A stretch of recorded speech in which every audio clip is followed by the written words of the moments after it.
Hi guys, it's Rob from Royal Balls. So you want to breed ball pythons? It can't be that difficult, right? We take our male snake, we find our female snake, the girl of his dreams.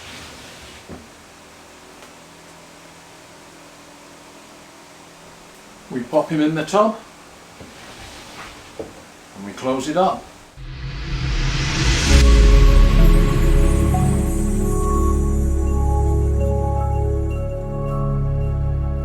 It's the start of the breeding season, and I've noticed many people are reviewing some of the videos that I shot last season.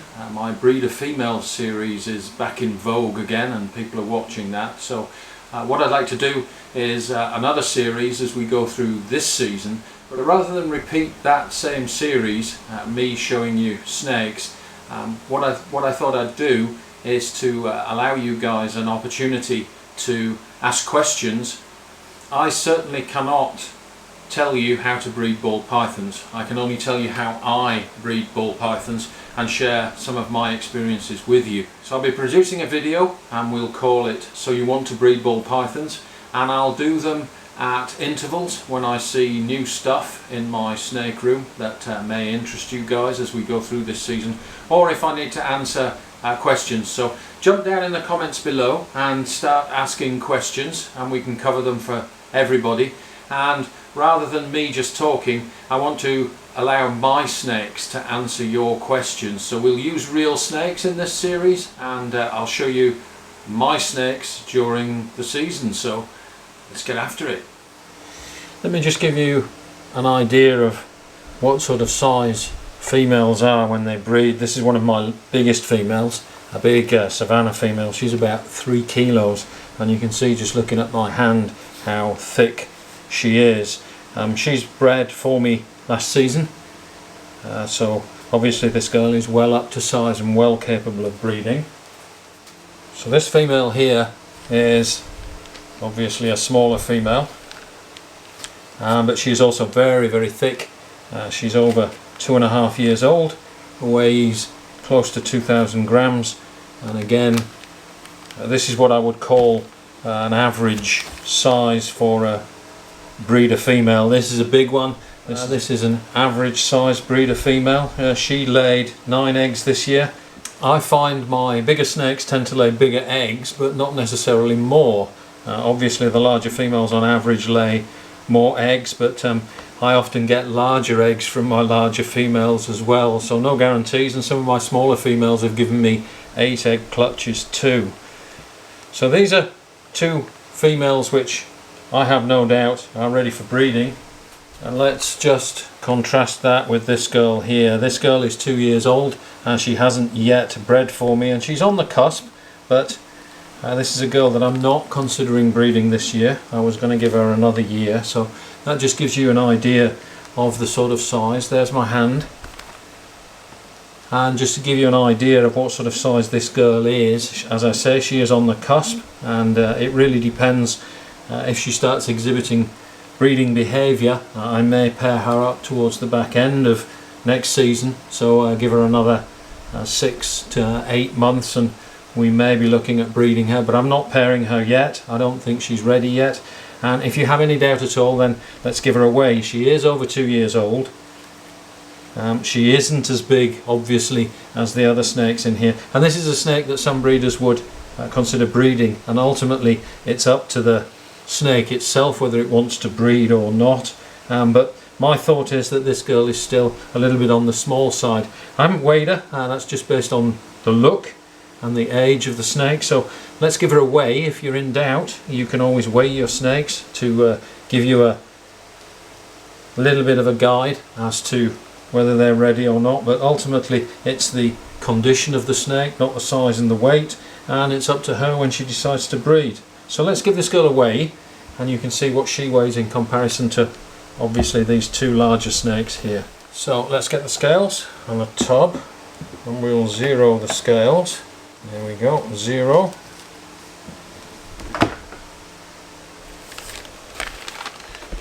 This girl in, and she is weighing 1,361 grams, so still short of what many breeders would consider to be the magic 1500 grams.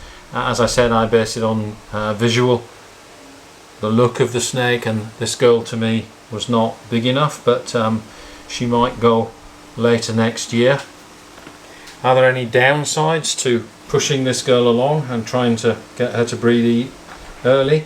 Well, as I said, it's up to the female in the end ultimately whether she breeds or not, but I have found generally that first time females, particularly smaller ones, are the ones most likely to have trouble when they lay eggs. Egg bound females, for instance, are often either overweight, or it's a first time female that's very small and she's trying to squeeze out big eggs, and often has difficulty. So larger snakes definitely find it easier to lay the size of egg that a ball python will lay, and a small snake like this lays exactly the same size eggs, and she has to squeeze them through her system and get them out. Ultimately she'll decide whether she's ready or not, but in my experience forcing younger females often gives a degree of difficulty. And remember that this snake is not yet 1500 grams, and when she lays a clutch of eggs she's going to lose about 100 grams per egg. So if she lays 8 eggs, she's going to lose anywhere from 800 to 1000 grams, which is going to leave her extremely small, and it's very, very difficult to get a female of that weight back into condition again to lay eggs. So you might push your female along and get a clutch of eggs successfully in the first year, but she'll be very, very small when she's done laying, and she may actually skip the next season because she can't put the weight back on that she needs in order to lay eggs, whereas a larger female has more reserves, and it's just generally, I find, a little bit smoother, a little bit safer, a little bit better all round for both me and my snakes if I just hold off rather than try to breed a snake early. And this girl, if she's bred early, they tend to get stuck at a certain size and they never lay big clutches of eggs because we never give them chance to actually put weight on in between breedings in order to grow bigger and lay more eggs. If we push her this season, chances are we'll want to push her again next season, and she'll remain small and forever lay small clutches and forever have difficulty. So that's the reason that I wouldn't contemplate breeding a female of this size just yet, although it has been done successfully, and if you wish to do that, far be it from me to say that it's right or wrong. As I said, ultimately the snakes themselves decide whether they want to breed. So this is a breeder female that I'm looking at possibly towards the back end of next season, pairing this female up, but she's not going to be paired in the early part of this season. She's not ready yet. This is a typical breeder male. This guy has bred for me last season. He's more than big enough and has plenty of reserves to get through a breeding season even if he goes off food. So this is what I would call a seasoned male, a proven breeder, one that I would have no problems with during the season. Even if he goes off food, he's nice and thick, he's in good condition. We can breed this guy and it's not going to have any ill effects. Here is a male in his first season, a little bit smaller. He is a year old, and again this guy has already gone to work this year. He's already breeding for me, and this one we do need to watch. It is a first time male. He is a little bit lighter, so if he goes off food at any time during the breeding season, we'll monitor his weight and his condition closely. If he looks like he's losing condition, we'll pull him from the breeding roster and try to get some food into him before we'd attempt to breed him again. But again, this male, although it's a first time male and we do need to pay a little bit more attention to him, again no issues with breeding a male of this size. And here is another male. Again, this male is less than a year old now. He is a first time male. He should be good to go, no issues, but again we need to monitor this guy just to make sure that he maintains his condition throughout the season and doesn't start to lose weight. So these are all males that are capable of breeding, and again there's less of an issue with size on these guys. Males tend to breed much earlier than females. They're ready to go at a year of age, and this is the sort of size of male that I would have no issues with using for breeding, but just cognizant of the fact that they are slightly smaller than this seasoned guy over here, and we just need to monitor their performance and their body condition a little bit more closely. Males that are smaller than this have successfully bred. I've heard of males going at 500 or 600 grams and only 6 to 8 months old, but again the same thing applies. They may be actually ready to go, but they need watching carefully to make sure they maintain their condition during the season, because they just don't have the reserves that this nice chunky guy here has to carry him through the breeding season. Now you'll notice labels on these tubs here. These are my breeder females from last season, and the Silky Way they laid in June. She is not ready to be paired yet. I'm expecting that she will lay again in June next year, so we've got plenty of time. There's no point pairing them up too soon, since I don't expect she's going to lay until June anyway. Whereas this girl down here laid for me in April and probably developed follicles even before that, and I think it was her second set of follicles that she actually developed the eggs from, so she may lay as early as February. And of course this girl is already being paired up. Again, similarly down here, because I have quite a few breeder females, you can see that I've written the dates there. The lay date was July, the lay date down here was August. So for these girls, no point pairing them up quite yet. We're still in the preparation stage. We're getting them back into condition from their last lay before we even consider pairing them. So because I have a number of snakes, I have a varied schedule for my snakes. Not all of them are on exactly the same schedule. They will breed throughout the year. This girl here laid for me in May, and she has already been paired once so far this season. She was one of the season openers.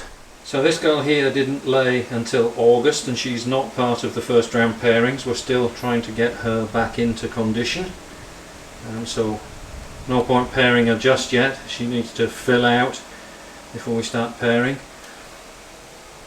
Whereas the two girls down here, these are the joint projects from ARP Constrictors, these two females here, and they were not bred last year. They're seasoned females. They are very large females. They're ready to breed right now and quite keen to do so since they didn't breed last year. So these girls are already eating ravenously.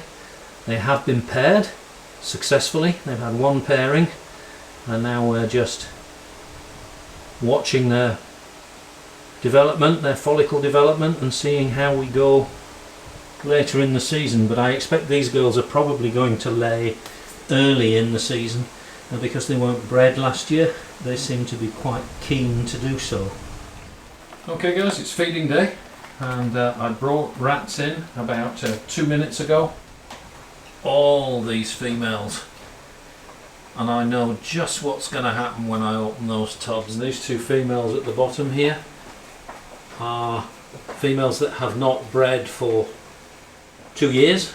This is their second season coming up, and these girls are hot to trot.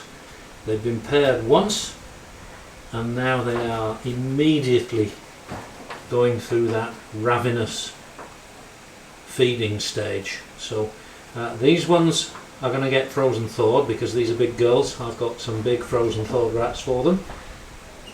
Some of the rest of my collection will get the live rats, but we will feed them all, and it's also feeding day for the males today as well. So feeding day is going to be a little bit nerve-wracking today. Fairly typical of breeder females at the start of the breeding season. Okay, so my frozen thawed rats, simplicity itself. I just stick them in a bucket of warm water. It's as warm as your warm shower would be. Am I worried about them soaking up water? No, not really. They are going to be wet when they go in the snake tub. I'm not using any substrate, so there is nothing to stick to the rats for the snakes to ingest. So I keep it as simple as possible. My snakes don't seem to care, and as long as they eat, the job's a good one. So my big females are going to get a decent sized rat, and they're eating this once a week now.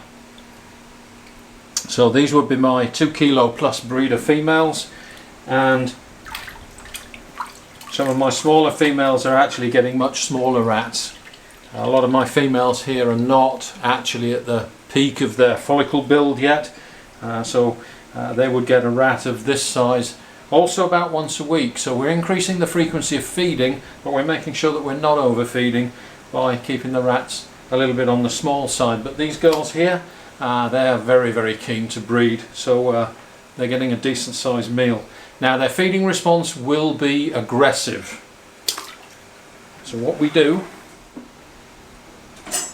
we use long tongs to hold the prey. The long tongs are very difficult to hold the rat by the scruff of the neck. It tends to fall off. So I'm just going to offer them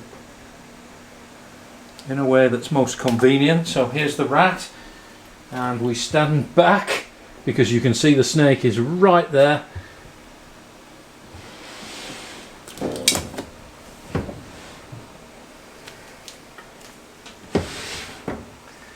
And we can just adjust things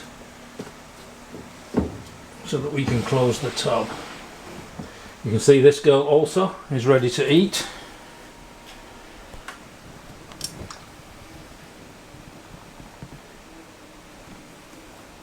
So again, same procedure. We stand well back, we open the tub, and we give her the rat.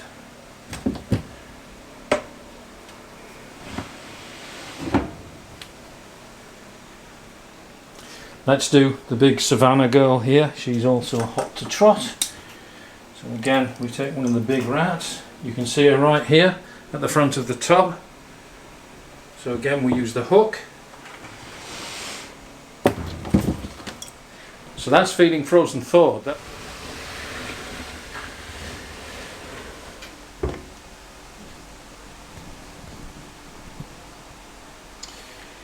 So this is something you can watch out for in your females as they are building. Some of the build behaviour is not necessarily always bowl wrapping, but you see this girl is laying on her side looking a little bit uncomfortable. Her belly is turned up, and this is one of the snakes that I've been pairing since last season, who is not now going to lay until next year anyway, but she is definitely in the build phase. She's still eating, but we're waiting for her to go off food and possibly then ovulate. So this is one of the signs to watch out for in your females, when they start to look a little bit distended, a little bit uncomfortable, a little bit lumpy.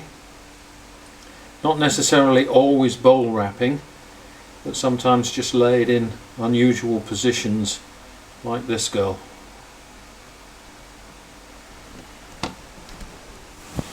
So this is typical cooling behaviour for a female. You can see how she's wrapped the water bowl, exposing as much of her body as possible to the cooler temperatures around the water bowl.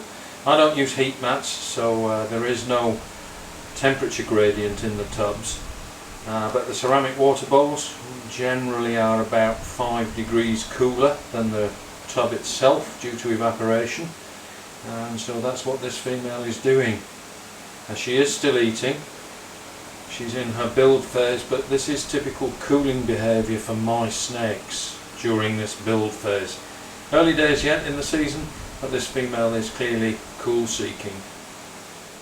So this female has just shed last night. You can see the shed is still in the tub, and when she sheds there are extra pheromones here. This still moist skin here is covered in her pheromones, so we're going to take the opportunity to introduce a male to her. With the extra scent in the tub there, it's always an extra boost for the male, so I find immediately after shed is a really good time to introduce the male. Now in the wild, a female will take up residence and start spreading pheromones, and the male may have been hunting for days tracking down the scent of pheromones, and he will present himself to the female when he finds her. So we're going to simulate that by bringing the male to the female. So here is our male that we have planned to pair with this girl, and in the wild this guy may have been searching for days to track down this enticing scent. He's now found the female, crawled into her burrow, and hopefully he's now going to reap the rewards of his endeavours. So we're simulating that here. We're going to put the male, just introduce the male into the female's tub, like so, and put them back in the rack and let them get on with it. So there's already a green tag on the female's tub. She is being bred, so I'm going to put this black and yellow tag on the tub as well to tell me that there is a male inside her tub at this moment in time. This is a good sign for an introduced male. He is on top of the female and the rear half of his body here is curled around the female. He's stimulating her. He's got the wrong end, but this is what you want to see in your snakes when you pair them up. The male on the top and cradling the female. So these guys have been together for 24 hours. I'll leave them together for another couple of days. But this early in the season with this female, this is job done. She knows there are males around, and this will be enough to stimulate her to start to build follicles, even if we don't get a successful lock at this stage. I'm not too worried whether the male locks or not. We're just trying to stimulate the female to get into breeding mode. And these two snakes here have also been together for 24 hours, and we have a lock. You can see the male is locked with the female.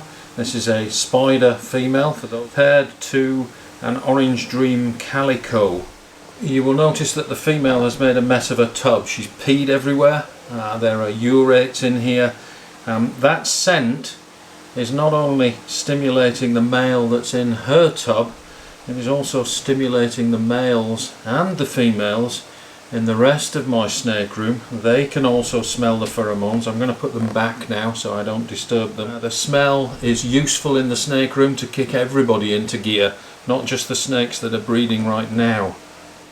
You can see the same thing here with this pied girl and the male. They're not actually locked at the moment, but she's made a mess of her tub, and that scent permeates throughout the snake room, kicks everybody into gear, not just the snakes concerned.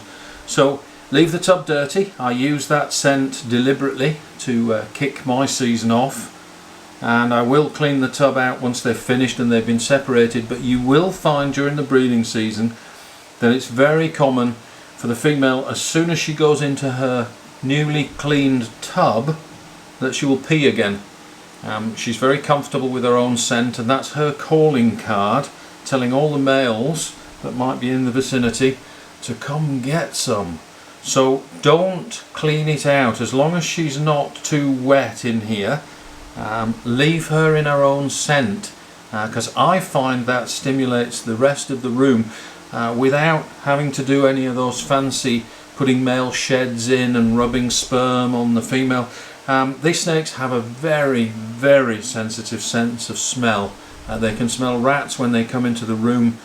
They know what's going on, and their sense of smell is so sensitive that they can smell that it's breeding time just from the activities of the other snakes in the room.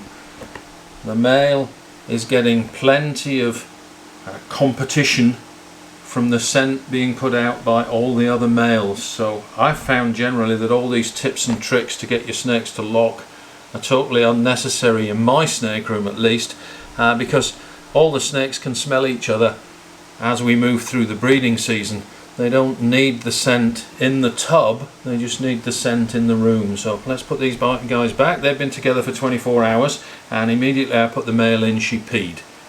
Okay guys, so that's the end of the first video. I'll leave it open-ended because the season has just started for me. This is now my second round of pairings. We've got snakes paired up now, and I did start pairing up snakes last month. I've got snakes that are still recovering from laying eggs last season, and they won't be paired up for another month or two. So my season is pretty continuous. In its essence, it is as simple as putting a male in with a female and letting the snakes get on and do the rest. We really don't do a great deal. The snakes do all the work, and trust me, they do know what to do. We just orchestrate the band and keep things rolling along. So don't be frightened to jump in and have a crack at breeding ball pythons. It really isn't that difficult, and there isn't a great deal that you can actually do wrong. You may not be successful, but you won't hurt your snakes. So come along with me for my season, ask questions as we go along, and I'll let my snakes answer the questions for you, and we'll do another one of these so you want to breed ball pythons in about a month or so's time when my season has progressed and I can address some of the questions that you guys have asked. So thanks for watching. Don't forget to share, like and subscribe, and as always, we'll see you next time.